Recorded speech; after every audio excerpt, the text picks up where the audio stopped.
Hey guys, Professor Bill, Comic Book University, and I'm here taking over for Nerdarchy once again. And let's just talk about some comic books, and I just want to get right into it. So, Avengers No Surrender, issue number 686, and this is part 12 of 16. The Hulk is back. He gets into a fight with Wonder Man, yes, Wonder Man, Simon Williams, and it is one heck of a fight. And he shows that he's not your everyday Hulk. He's a little different. He's kind of ruthless. Dark Knight's Metal, issue number 6 of 6. This was just supposed to be a summer event. Didn't quite happen. Yes, that is Batman riding on a Joker dragon. It's every bit as insane as you might think. And yes, that actually happens in this comic book. So it was just supposed to be a summer event. Wound up being extremely delayed. It's finally done.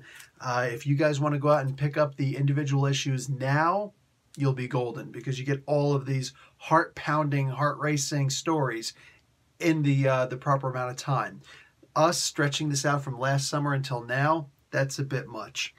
Doomsday Clock, issue number 4 of 12. Yes, those are pancakes on the front. Those are actually Batman's pancakes, but you may notice that they're in the form of a Rorschach. That's not a coincidence. So, Johnny Blaze Ghost Rider one-shot, part of the Damnation, the Doctor Strange Damnation storyline. This was an amazing issue, guys. This was absolutely superb. We get to see Ghost Rider going after the throne of hell himself, of itself. Does he succeed? Does he succeed?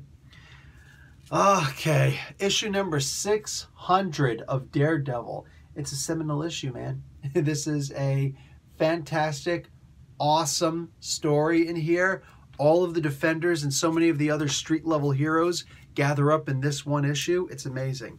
Hey, have you ever seen a YouTube trailer for a comic book, live action, featuring fairly well-paid actors? Jason David Frank used to play the Green Ranger, and as well as several other Rangers, but he started off playing the Green Rangers in the original Mighty Morphin Power Rangers story. Well, check this out. Issue number 25 of Mighty Morphin Power Rangers got a trailer featuring Jason David Frank. And what it was is Tommy, the character who he played, is actually evil, was never turned. You never had the green with envy thing, storyline. What you had was Rita Repulsa still had full control over Tommy. He became Lord Drakon instead.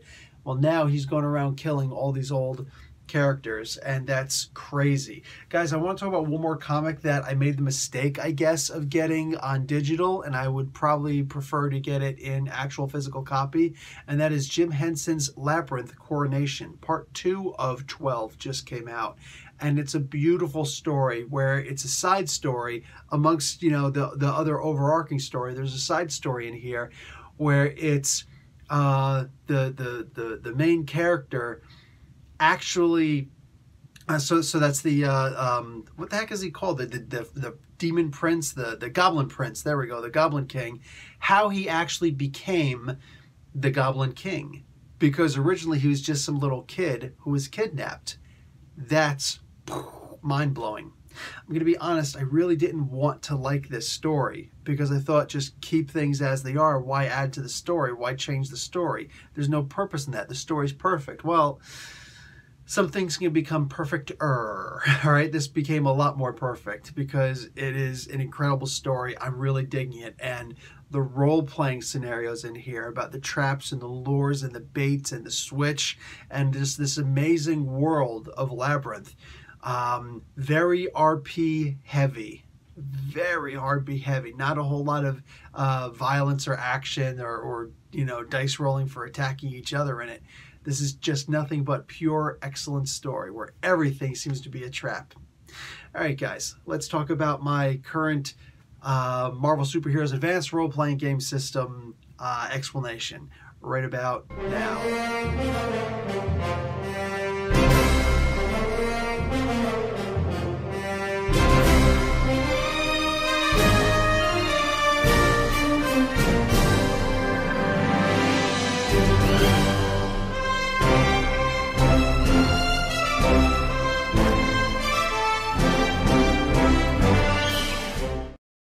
Now, why am I so excited over this? You know, it's like, oh boy, you reduced time. The reason is because this is exactly what you would do to make booby traps. Has anybody ever seen The Predator? Yeah, the gears in your head starting to spin a little bit. Check this out. The Dutch, Arnold Schwarzenegger, he took his knife and used some vine and tied it to the end of his spear. Why?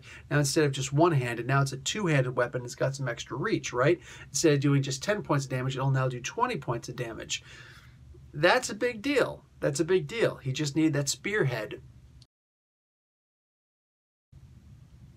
All right, guys, so there's going to be a whole lot of cool stuff in that fairly short episode where we're talking about kit bashing. And if you're curious what you can do with kit bashing, think about booby traps, like from the Predator, the Arnold Schwarzenegger Predator movie. Yeah, something along those lines. Anyway, guys, aside from that, I'm actually reviewing the Krypton TV series that's on Sci-Fi, and it is amazing. I'm doing videos where I explain a lot of the backstory that happens there.